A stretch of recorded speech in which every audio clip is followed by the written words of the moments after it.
ઉત્તરાયણમાં ટેમ્પોમાંથી 2.80 લાખનો વિદેશી દારૂ ઝડપાયો, એક આરોપીની ધરપકડ।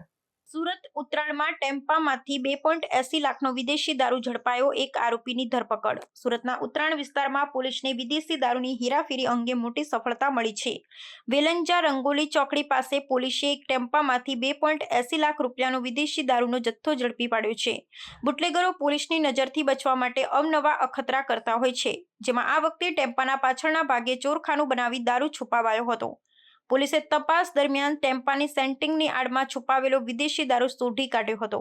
ટેમ્પો સહિત કુલ 4.82 લાખ રૂપિયાનો મુદ્દામાલ જપ્ત કરવામાં આવ્યો છે। આરોપી કલ્પેશ દિનેશભાઈ પટેલને ઘટના સ્થળેથી ઝડપી લેવામાં આવ્યો છે અને તેની સામે ગુનો નોંધવામાં આવ્યો છે।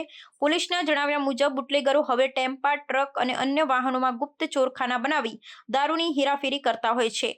સુરત શહેરમાં દારૂની હેરાફેરી અટકાવવા માટે પોલીસ સતત ચાંપતી નજર રાખી રહી છે અને આવા ગુનાહિત પ્રવૃત્તિઓ સામે કડક કાર્યવાહી કરી રહી છે। હાલમાં પોલીસે આરોપી વિરુદ્ધ વધુ તપાસ હાથ ધરી છે અને દારૂના જથ્થા ક્યાંથી આવ્યો અને ક્યાં જવાનો હતો તેની વિગત મેળવવાનો પ્રયાસ શરૂ કર્યો છે।